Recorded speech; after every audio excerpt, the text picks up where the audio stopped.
కూడా నేను 3 కులాల తరపున వకాలతు పుచ్చుకొని ఈ మాట్లాడుతున్నాను. 3 కులాలు కాదండి, క్రిస్టియన్, హిందూ, ముస్లిం ఈ తరపున మతాలు మాట్లాడుతున్నాను నేను. ఒక విషయం ఆ, అదండి. నేను ఎందుకు రెచ్చగొడతా? అందరూ కలిసి ఉండాలి, అందరూ కలిసి అందరూ హ్యూమానిటీతో ఉండాలి అనేది నేను చెప్తున్నా. నేను ఒక మాట చెప్తాను ఆ. ఫైనల్ గా. నేను ఇప్పుడు ఒక హిందువుగా కృష్ణుని పూజించుకుంటున్నా. ఉమ్. మీరు కృష్ణుడుగా మీరు పూజించే యేసు దేవుడే. ఉమ్. మీరు పూజించే యేసు దేవుడు నేను గౌరవిస్తాను. ఉమ్. మరి నేను పూజించే దేవుడు కృష్ణుని మీరు గౌరవిస్తారని చెప్పేసి పాస్టర్ను అడగమని చెప్పండి. ఉమ్. మేము మీరు యేసు ప్రభును పూజించుకోండి, బైబిల్ ఫాలో అవ్వండి, బట్ మీరు మీ కుటుంబం అందరూ హ్యాపీగా సంతోషంగా ఉండండి, మంచి మనసుగా జీవించండి అని చెప్పి నేను చెప్తా. ఉమ్. మరి వాళ్ళు నేను రాముని కృష్ణుని పూజించుకుంటూ ఉంటానండి, మరి నేను వాళ్ళు ఒక మాట చెప్పండి. ఉమ్. మీరు కృష్ణుని పూజించుకుని అంటే రాముని పూజించుకున్నా, ఎవరైనా నమ్మిన చెప్పండి సిద్ధాంతం మీద ఒకసారి. ఉంటారు కదా, ఏ ఎవరైనా నమ్మిన సరే, సిద్ధాంతం అది మూఢనమ్మకం అంటుంటే ఏదైనా సరే వాళ్ళు బైబిల్ ఏం చెప్తుందో వాళ్ళు అది ఫాలో అవుతారు. తప్పది. ఆ భగవద్గీత follow అవడం భగవద్గీత ఏది చెప్తుందో హిందువులు అది ఫాలో అవుతారు. కాదు. నేను ఖురాన్ ఏం చెప్తుందో ముస్లింలు అది ఫాలో అవుతారు తప్ప follow వాళ్ళ చేసి- ప్రామాణిక గ్రంథాలు ఏంటి? ఏ కులాలకైనా ఏ మతాలకైనా ఇప్పుడు ముస్లింలకు ప్రామాణిక గ్రంథం ఏంటి? ఖురాన్. ఉమ్. హిందూకి ఏది? భగవద్గీత అంటారు. క్రైస్తవులకి బైబిల్. ఉమ్. వాళ్ళు ఏదైతే చెప్పిందో గ్రంథాలు అదే ఫాలో అవుతారు. తప్పది. గ్రంథాల్లో తప్పు, లేని తప్పు, చెప్పలేరు తప్పు, కదా. తప్పు. తప్పు. హిందూ మతమైనా నిజమేంటో మీరు చెప్పండి. నిజమేంటంటే ఆ. ఇప్పుడు ఈ గ్రంథాల్లో మానవత్వ విలువలు ఉందా? ఉమ్. అందరిని సమానంగా చూసే విధంగా ఉందా? ఉమ్. దేవుడికి ఉన్నటువంటి లక్షణాలు ఏంటి? ఏ దైవమైనా ఒకే విధంగా పూజించే భావన కానీ ఉమ్. ఉందా లేదా అనేది మీరు ఆలోచించండి. ఉమ్. బంగ్లాదేశ్ లో జరిగినటువంటి సంఘటన ఏంటి? హిందువుల మీద వాళ్ళ మెజారిటీ పెరిగితే ఇప్పుడు ఈ 2 మతాలలో ఏ 2 మతాల మెజారిటీ పెరిగినా కూడా ఇప్పుడు మీరు నేను మాట్లాడుకుని కూడా మనం ఉండం. ఈ చట్టాలు, రాజ్యాంగాలు ఇప్పుడు భారతదేశము మీరు ఇప్పుడు పాకిస్తాన్ సెక్యులర్ దేశమా, ముస్లిం దేశమా? బంగ్లాదేశ్ సెక్యులర్ దేశం, ముస్లిం దేశమా? అక్కడ హిందువులు ఉన్నారు కదా, క్రిస్టియన్స్ ఉన్నారు కదా, కానీ ఇస్లాం దేశం ఎలా అయింది? ఒక మతపరంగా ఆ దేశం ఎలా డిక్లేర్ అయింది? చెప్తున్నా, అన్ని మతాలు కలిసి ఉంటాయి, అన్ని మతాలు కలిసి ఉంటాయి, అందరూ కలిసిమెలిసి జీవించాలని సెక్యులరిజం. నేను ఒప్పుకుంటా. ఇవి ఎప్పుడు ఉంటుంది సెక్యులరిజము? ఈ దేశంలో సెక్యులరిజం ఎప్పటి వరకు ఉంటుందంటే ఈ దేశంలో హిందువులు మెజారిటీ ఉన్నంత వరకే. ఈ 2 మతాలు మెజారిటీ పెరిగితే ఇది క్రైస్తవ దేశంగా ఈ ప్రపంచం మొత్తంలో ఏకైక సెక్యులర్ దేశం మన భారతదేశమే. అమెరికా క్రిస్టియన్ దేశం, ఆస్ట్రేలియా క్రిస్టియన్ దేశం, పాకిస్తాన్ ముస్లిం దేశము, బంగ్లాదేశ్ ముస్లిం దేశము. పూర్వకాలం మతాల పరంగా దేశాలు డివైడ్ అయిపోయి ఈ రోజు ఈజిప్ట్, ఇటలీ దేవుడు అనుకుంటా, ఈజిప్ట్ దేవుడు అనుకుంటా, ఆటం అని ఉంటాడు. సేమ్ ఇప్పుడు శివుడు ఎలా అయితే ఉన్నాడో, మెడలో పాము వేసుకొని, చేతిలో పట్టుకొని, త్రిశూలం పట్టుకొని, ఇక్కడ వరకే ఆ క్లాత్ ఏదైతే ఉందో అది ఆటం దేవుడుగా పూర్వకాలంలో వాళ్ళు ఈజిప్ట్ దేవుడిగా కొలుస్తారు. సేమ్ ఆర్య బ్రాహ్మణులు దాన్ని కాపీ చేసి శివుడుగా అవతారం లాగా చూపించారు. తెలుసా మీకు దీని మీద ఏమన్నా అవగాహన? నాకు అంత అవగాహన లేదండి. ఆర్య సమాజం వీటి గురించి నాకు కొంత పూర్తిగా అయితే అవగాహన లేదు. నేనేంటంటే అండి, నేను చేసే ముఖ్యంగా ఏంటంటే ఈ క్రైస్తవ మతంలోకి వెళ్తే జరగబోయే అనార్థాలు అనే విషయాలు మాత్రమే తెలియచేసి అలర్ట్ చేస్తాను. చెప్పిన వాళ్ళు కూడా, నేను చెప్పి విన్న తర్వాత కూడా క్రైస్తవంలో ఉన్న వాళ్ళు కూడా ఉన్నారు కదా. చాలా మంది బైబిల్ ని బూత్ పుస్తకం లాగా మాట్లాడుతున్నారు. అవును. దీని మీద మీ అభిప్రాయం ఏంటి? ఖచ్చితంగా అది బూత్ పుస్తకమే. ఎట్లా అవుతుంది? నేను కొన్ని రిఫరెన్స్ ఇస్తాను, తీయించండి. ఇవన్నీ రిఫరెన్స్ మీరు చదివితే, నేను ఇక్కడ భూత పుస్తకం అని చెప్పి నేను ఇక్కడ ఎందుకు అనట్లేదంటే చాలా మంది క్రైస్తవులు కూడా ఈ వీడియోలు ఇంటర్వ్యూలు చూస్తారు కాబట్టి వాళ్ళ మనోభావాలు దెబ్బతింటాయి కాబట్టి నేను అనట్లా. నేను నా ఛానల్లో సేఫ్ గా హ్యాపీగా అనగలను. ఎందుకంటే ఇది ఇలాంటి బైబిల్ భూత పుస్తకం మీరు డిక్లేర్ చేశారు. బైబిల్లో కొన్ని బూతులు ఉన్నాయి, మాట్లాడుకోవడం. అవి ఎవరు చేశారు? మనుషులు చేశారా? దేవుడు చేశారు? దేవుడే చేసించాడు. నీ దేవుడైన యెహోవా నేను సెలవు ఇచ్చుచున్నదేమనగా నీ చెరు భార్య తీసి వాళ్ళకి అప్పగించును. బైబిల్లో మీరు ఏదైతే భూత్ ఉంది అని చెప్పి అంటున్నారో అవి మనుషులు చేశారా? దేవుడు చేశారు? దేవుడే చేయించాడు. దేవుడే చేయించాడు. నీ యెహోవా నేను సెలవిచ్చుచున్నదేమనగా కాబట్టి నీకు అవమానం కనబడుతున్నట్లు నేను నీ బట్టల చెంగుని మీ ముఖం మీదకి ఎత్తుచున్నాను. ఇది యెహోవా, బైబిల్ దేవుడు యెహోవా చేసినది. ఒకళ్ళ భార్యలు తీసుకొచ్చి ఇంకో దగ్గర పడుకోబెట్టడము, అమ్మ, అక్క, చెల్లి, బాయ్ భర్తలకు సంబంధించినటువంటి ఎన్నో నేను ఇచ్చాను. లోతేమో నీతిమంతుడు, ఆ లోతేమో కూతుర్లతో గర్భం చేస్తాడు. ఏమనంటే మత్తు పదార్థము తాగిన మైకం అంటారు. ఎవరికి ఎంత తాగినా కూడా భార్య ఏందో, అమ్మ ఏందో, చెల్లి ఏందో ఎవరికైనా మినిమం సెన్స్ ఉంటది. శివుడు పార్వతీదేవితో అది మీరు వాళ్ళని అడగనంటున్నా. హిందూ సంభోగం చేస్తున్నప్పుడు అగ్ని వచ్చి చూస్తాడు. అప్పుడు పార్వతీదేవి సిగ్గుపడుతూ నిరాశతో వెళ్తుంది. శివుడు తన వీర్యం యోనిలో వదిలేటప్పుడు అగ్ని ఆటంకం కలిగించే విధంగా చేశాడని తన వీర్యం అగ్ని నోటిలో శివుడు వదిలివేశాడు. దీనికి సమాధానం చెప్పండి. ఇకపోతే అది హిందువులు అడగండి. ఇకపోతే దేవుళ్లలో ఇంద్రుడు గౌతమ మహర్షి భార్య అయిన అహల్యను మానభంగం చేశాడు. రామాయణం.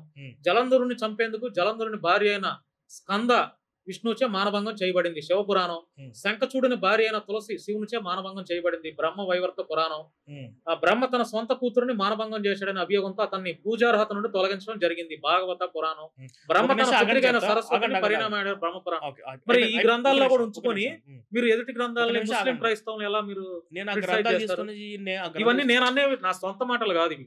ఇవన్నీ రామాయణం, శివపురాణం, బ్రహ్మపురాణం, దేవి భాగవతాల్లో, హరివంశం, విరుక్తం, మహాభారతం, హరివంశం వీటిలో పొందుపరిచినటువంటి ఆ గ్రంథాల్లో ఉన్నటువంటి నేను చదివి వినిపించాను. అయిపోయింది కదా, క్లియర్ అయిపోయింది కదా. నేను చెప్తాను వినండి. మీరు అవి వాళ్ళని అడగాలంటే ఎవరిని అడగాలి? ఒక నిమిషం చెప్పేది వినండి. ఇప్పుడు కొంతమంది హిందుత్వ పండితులు చాలా మంది లేరా, గురువులు ఉన్నారు కదా, వాళ్ళు మీరు కూర్చోబెట్టి అడగండి. వాటికి మీ ప్రతి ఒక్క దానికి ఒక గంటలో సమాధానం వచ్చేది కాదు. వాళ్ళు చెప్తారు, నాకు తెలియదు అది ఫస్ట్. సెకండ్, ఇప్పుడు ఇవన్నీ నేను అవన్నీ కూడా బూతులను నేను ఒప్పుకుంటా. బూతులు మీరు ఏవైతే చెప్పారో మీరు చెప్పిన దాని ప్రకారం బూతులు. బైబిల్లో మనుషులు చేసిన తప్పుల్ని అదే ప్రిస్క్రిప్షన్ అంటే అర్థం తెలుసా? నీ దేవుడైన యెహోవా నీకు చూడు, నీకు అబద్ధము నమ్ముకునొచ్చు, నన్ను మరిచితివి గనుక ఇది నా వంతు, నా చేత నీకు కొలబడి మానము యెహోవా సెలవిచ్చుచున్నాడు. యెహోవా కాబట్టి నీకు మానం అవమానం కనబడినట్టు నేను చెంగులో మీ ముఖం మీదకి ఎత్తుచున్నాను. ఇది పాస్టర్ అంటున్నారు. ఒక అమ్మాయిని రేప్ చేస్తే బైబిల్లో మనుషులు తప్పులు చేశారు, దేవుళ్ళు తప్పులు చేయాలి. కానీ హిందూ గ్రంథాల్లో దేవుళ్ళే తప్పులు చేశారు అంటారు. నేను వాళ్ళకి తెలియదు. వాళ్ళు నా ముందు కూర్చోబెట్టండి, పాస్టర్ తీసుకొచ్చి నా ముందు కూర్చోబెట్టండి. దేవుడు చేశాడా మనుషులు చేశాడు చూపిద్దాం. అంటే దేవుడు అంటే దేవుడు అని మీరు ఎవరు? యెహోవా. దేవుడే. ఈ బైబిల్ ప్రకారంగా యెహోవా దేవుడే. ఆయన దేవుడికి ఉండవలసిన లక్షణాలు లేవు. ఒక రాక్షసుకు ఉన్న లక్షణాలు ఉంటాయి. ఒక అమ్మాయిని రేప్ చేసినోడు పాపం పోవాలంట. రేప్ చేసినోడు ఎవడైతే ఉన్నాడో వాడు ఒక గొర్రె పిల్ల తీసుకొచ్చి యెహోవా ముందు బలివ్వాలంట. వాడి పాపం పోతుందంట. అంటే ఒక ఆడపిల్ల మానాన్ని గొర్రె పిల్ల. హిందువులు వెళ్ళి 3 సార్లు మునిగితే పాపాలు పోతాయా? ఏది 3 సార్లు మునిగితే పాపాలు పోతాయా? నేను నమ్మన్నది. మీరు చెప్తారు మరి అంటున్నారు కదా. ఇప్పుడు గొర్రెపిల్ల రక్తం ఇస్తే పాపాలు పోతుంటే హిందువులు వెళ్ళి ఆ కుంభమేళాలో 3 సార్లు పుణ్యస్నానం చేసిన పాపాలన్నీ పోతాయా? వాళ్ళు పాపం ఎట్లా పోతుంది? క్రైస్తవులకైనా హిందువులకైనా ముస్లింకైనా చేసిన పాపాలు ఎలా పోతాయి? ఇప్పుడు క్రైస్తవు ముస్లిం హిందూ సంబంధం లేకుండా పాపం ఒకరికి పోవాలంటే ఒకటి చేసిన తప్పు ఏదైతే ఉందో ఆ తప్పుకు తగ్గ శిక్ష అనుభవించాలి. ఆ శిక్ష అనేది తప్పించుకునడం మళ్ళీ వచ్చే ఇప్పుడు భారత రాజ్యాంగ చట్ట ప్రకారం తప్పించుకుని ఉండవచ్చు. కానీ ఆ కర్మ అనేది మనం వెంటాడుతూనే ఉంటుంది. వాడు చచ్చిన తర్వాత నరకంలో అనుభవించవచ్చు, లేదా మరో మనిషిగా పుట్టి ఆ శిక్ష తప్పుకు అనుభవించుతారు. ఇట్లా కుంభమేళలో మునకంగానే పాపాలు పోయినాయంటే నేను కూడా నమ్మను. ఇలా బాప్తిసం తీసుకోగానే మునకంగానే పాపాలను పోయింటే నేను కూడా నమ్మను. మీరు సొసైటీకి ఏదో చేయాలనే తపన అయితే నాకు కనపడుతుంది మీరు. కానీ ఫస్ట్ ఆఫ్ ఆల్ అంటే నా అడ్వైజ్ ఏంటంటే, మీరు ఏ వ్యక్తి ప్రశ్న అడిగినా, ఈవెన్ అంటే జర్నలిస్టులు అడిగినా, ఒక కామన్ మ్యాన్ అడిగినా, ఆ ప్రశ్నకి సమాధానం ఇచ్చేలా మీరు తయారవ్వండి. ఫస్ట్ మీకు బైబిల్ నాలెడ్జ్ లేదు, హిందువుల గ్రంథాల గురించి, హిందూ దేవుళ్ళ గురించి నాలెడ్జ్ లేదు. ఒకవేళ ఉంటే ఇంకా పూర్తిగా తెలుసుకోండి. ఎందుకంటే ఇప్పుడు నేను అడిగిన ఏ ప్రశ్నకి మీ దగ్గర సమాధానాలు సరిగ్గా లేవు కాబట్టి నేనేమన్నా సమాజానికి మీరు ఏదో చేయాలనే తపన మీలో కనపడుతుందని నేను అన్నా. నేను ఒప్పుకుంటున్నా. మీ మనసులో ఏముందో మరి ఏదో చేయాలను, లేకపోతే చైతన్యం పరచాలన్న ఆలోచనలు ఉండబట్టే కదా మీరు వెళ్ళి గ్రామాలను వెళ్ళి మీరు నమ్ముకున్న సిద్ధాంతాలని ప్రచారం చేస్తున్నారు. సో అక్కడ ఎవడో ఒకడు నాలాంటి వాడు ఉంటాడు క్వశ్చన్ చేసేవాడు. అప్పుడు మీరు ఫూల్ అవ్వకూడదు. మేము క్వశ్చన్ చేసి ఆన్సర్ చెప్పిన రోజులు ఫూల్ అవ్వకూడదు. అంటే మీరు చెప్పి ఇప్పుడు ఎట్లా తయారైందంటే మీరు చెప్తే అక్కడ ఉన్న వాళ్ళంతా వింటున్నారే తప్ప క్వశ్చన్ ఎవరు చేస్తున్నాడు చెప్పండి. ఆ ఉన్న వాళ్ళలో నాలాంటి ఉంటే 100% క్వశ్చన్ చేస్తాడు. ఏం చేస్తారు? అప్పుడు మీరు అంటే దొరికిపోకుండా హిందూ గ్రంథాలు చదవండి, ఖురాన్ చదవండి, కుదిరితే చెప్పండి, బైబిల్ గ్రంథాలు చదవండి, వాటిల్లో ఉన్నటువంటి సంపాదించుకోండి, వాటిలో లోటుపాట్లు చదవండి, చెప్పండి, సబ్జెక్ట్ తో క్రిటిసైజ్ చేయండి. ఏ ఒక్కడు కూడా మిమ్మల్ని అబ్యూజ్డ్ లాంగ్వేజ్ ఎవడో మాట్లాడు. అరే ప్రవీణ్ మాట్లాడుతున్నాడు అంటే రెఫరెన్స్లు ఇదిగోరా, రాజ్యాంగం గురించి మాట్లాడుతున్నాడు, రాజ్యాంగంలో తప్పులు చూపిస్తూ మాట్లాడుతున్నాడు, రాజ్యాంగం ఇది ఉందరా అని మాట్లాడుతున్నాడు రా. బైబిల్ పట్టుకున్నాడంటే బైబిల్లో వాస్తవం ఇదిగోరా రెఫరెన్స్ తో మాట్లాడాడు రా, భగవద్గీతలో రెఫరెన్స్ ఉందిరా అని ఇట్లా రెఫరెన్స్ సబ్జెక్ట్ వైజ్ గా మీరు ఎవరినైనా క్రిటిసైజ్ చేయొచ్చు. ఆ హక్కు మీకు ఉంది. మీకే నాలెడ్జ్ లేక బైబిల్ గురించి, భగవద్గీత గురించి, రామాయణం గురించి, శివుడు గురించి, లేక రాముడు గురించి మీకే నాలెడ్జ్ లేక మీరు సొసైటీని ఏం చైతన్యం పరుస్తారు? అసలు నేను ఇది చేసేదే పాస్టర్లు చేసే మోసాల గురించి బయట పెట్టడము. నేనేం కాదు అదే చెప్తుంటే ఫస్ట్ నుంచి మళ్ళీ మీరు శివుడు దేవుడు నేను ఏమంటున్నా, మీకు ఫస్ట్ జర్నలిస్ట్ అన్నారు, మీరు ఎక్స్ క్రిస్టియన్ అంటే పాస్టర్లు చేసే అఫీషియల్ గా హిందువే కదా, మీరు హిందూ ధర్మం గురించి మాట్లాడుతున్నారు కదా. క్రిస్టియన్స్ గురించి హిందూ ధర్మం గురించి నేను మాట్లాడలేదు. మీకు ఫస్ట్ నుంచి చెప్పొచ్చు. అసలు మీ క్లారిటీ ఏంటి చెప్పండి, మీ క్లారిటీ. మీరు క్రైస్తవులకు వ్యతిరేక అంటే సూటిగా నేను 3-4 ప్రశ్నలు సమాధానం. మీరు క్రైస్తవులకు వ్యతిరేకి, హిందువుల పక్షపాతి చెప్పండి. క్రైస్తవులకు వ్యతిరేక అంటే కాదు అనండి, అవునానండి. క్రైస్తవులకు వ్యతిరేక. క్రైస్తవులలో ప్రత్యేకంగా నన్ను అభిమానించే వాళ్ళు చాలా మంది ఉన్నారు. క్రైస్తవంలో నాకు డొనేషన్స్ ఇచ్చిన వాళ్ళు కూడా చాలా మంది ఉన్నారు. నా వీడియోలు చూసి అప్రమత్తమయ్యి జాగ్రత్త పడ్డ వాళ్ళు చాలా మంది ఉన్నారు. నాకు హిందువుల కంటే కూడా నాకు క్రైస్తవులే ఇష్టము. హిందువులు సమాధానం వెయిట్ చేయండి. ఎవరికి వ్యతిరేకి? అబద్ధాలు చెప్పి మోసాలు చేసే పాస్టర్లకి మాత్రమే నేను వ్యతిరేకి. అది మీరే కాదు, నేను కూడా వ్యతిరేకినే. వాళ్ళు బైబుల్లో ఉన్న ఒక వర్షం చెప్పి ఇంకో వర్షం చెప్పట్లేదు. యేసు దేవుడు కాదు, యేసు దేవుడిని అబద్ధ ప్రచారం చేస్తున్నారు, వాళ్ళందరికీ నేను వ్యతిరేకి. అంటే మీ ఆన్సర్ ఎట్లా ఉంటుందంటే, నేను సూటిగా అడుగుతున్నా, మీరు చక్కగా చెప్పండి. మీరు ఎవరైతే మోసాలు చేసే పాస్టర్లు ఉన్నారో వాళ్ళకి వ్యతిరేకి, నేను కూడా వ్యతిరేకి. అట్ ద సేమ్ టైం హిందువుల్లో ఉన్నటువంటి దొంగ బాబాలకి మీరు వ్యతిరేకే, నేను కూడా వ్యతిరేకే. ముస్లింలో ఉన్నటువంటి కొంతమంది బాబాలు, దొంగ బాబాలకు మీరు వ్యతిరేకే, నేను కూడా వ్యతిరేకనే. మతంతో అది ప్రచారం చేయండి. మరి మీరు క్రైస్తవుల్ని టార్గెట్ చేయొద్దు, క్రైస్తవుల్ని టార్గెట్ చేయొద్దు. అయిపోయింది కదా, చెప్పండి. రేపు ఏ కలర్ షర్ట్ వేసుకోవాలి చెప్పండి, మీకు ఏది ఉంటే అది వేసుకుంటారు కదా. అంటే నేను వేసుకున్న షర్ట్ మీరు నాకు డిసైడ్ చేయకూడదు కదా, చేయకూడదు. నేను ఏం ప్రచారం చేయాలి, నా విజన్ ఏంటని చెప్పి నాకు ఉంటుంది కదా. ఇప్పుడు మీరు జర్నలిజం, మీకు అంటే ఒక విజన్ ఉంది. మిమ్మల్ని కూర్చోబెట్టేసి మీరు రైల్వే ఎంప్లాయ్ అవ్వాలంటే మీరు అవ్వరు కదా. మీ విజన్, మీకు ఇంట్రెస్ట్ మీకు దాంట్లో ఉంది కదా. తర్వాత ఎవరికి ఇంట్రెస్ట్ వాళ్ళకు ఉంటుంది. ఇప్పుడు ఏఆర్ రెహమాన్ తీసుకొని బ్యాట్ ఇచ్చి నువ్వు వెళ్ళి సెంచరీ చేయమని చెప్పేసి ఆస్ట్రేలియా క్రికెట్ కి పంపలేరు కదా. ఇప్పుడు సచిన్ టెండూల్కర్ కి మీ మ్యూజిక్ వచ్చి నువ్వు క్రికెట్ వద్దు వెళ్ళి మ్యూజిక్ చేయమని చెప్పలేరు కదా. ఎవరికున్న టాలెంట్, ఎవరికున్న విజన్, ఎవరికి ఏం చేయాలో అది ఉంటుంది కదా. నాకున్న విజన్ ఏంటంటే, మీకు స్ట్రైట్ గా సూటిగా చెప్తున్నాను, నాకు హిందువుల కంటే కూడా నాకు క్రైస్తవులే నాకు ఇంపార్టెంట్. ఎందుకంటే క్రైస్తవ కమిటీ వచ్చి ఉన్నాను కాబట్టి. నా క్రైస్తవులందరూ అమాయకులు, వాళ్ళందరూ కూర్చోబెట్టి మారే వాళ్ళు చాలా మంది ఉన్నారు. ఇంకా దాని గురించి ఎక్స్ప్లెనేషన్ ఏముంది? మీరు క్రైస్తవులని టార్గెట్ చేస్తారు, క్రైస్తవులే టార్గెట్. హిందువుల జోలికి, హిందువుల బాబాల గురించి నేను మాట్లాడుతున్నాను. బాబాల గురించి టార్గెట్ క్రిస్టియానిటీ. కుండబద్దలు కొట్టేశారు, రైట్? క్లారిటీ. క్రిస్టియానిటీ టార్గెట్ నాది. ఓకే కదా, ఎక్స్ క్రిస్టియానిటీ నా టార్గెట్. రాముడి గురించి, శివుడి గురించి, భాగవత గురించి నేను ఎప్పుడు కూడా నా ఎక్స్ క్రిస్టియన్ ఛానల్లో ఒక్కటి కూడా రాముని గురించి చెప్పింది, కృష్ణ గురించి చెప్పింది ఒక వీడియో చూపించండి లేదు. నాకైతే లేదు. నేనేం చెప్పాలి? నేను చెప్పాలనుకున్న పాయింట్ ఏంటంటే, పాస్టర్లు అబద్ధ ప్రచారాలు చేస్తున్నారు, బైబుల్ ఇలా ఉంది, ఇది నిజమని చెప్పి తెలుసుకోండి. క్రైస్తవులారా అలర్ట్ అవ్వండి, ఎక్స్ క్రిస్టియన్స్ అలర్ట్ అవ్వండి. ఇది ఓ క్రైస్తవుడు మేలుకొని పెట్టుకున్నా కానీ ఓ హిందూ మేలుకొని నేను పెట్టుకోలేదు. ఇది పాయింట్. క్రైస్తవులే నా టార్గెట్. నా క్రైస్తవులందరూ కూడా కూర్చోబెట్టి చెప్తే ఆన్ ది స్పాట్ మారే వాళ్ళు చాలా మంది ఉన్నారు. 14 సంవత్సరాల నుంచి చర్చికి వెళ్ళిన వాళ్ళు ఒక్క గంట నా వీడియోలు చూసి మారిన వాళ్ళు చాలా మంది ఉన్నారు. మా అక్క కొడుకే ఉన్నాడు, నన్ను కొడదాం చంపేద్దాం అనుకున్నాడు ఫస్ట్ నా వీడియోలు చూసి. ఇప్పుడు అతను నాకు అభిమానంగా మారారు.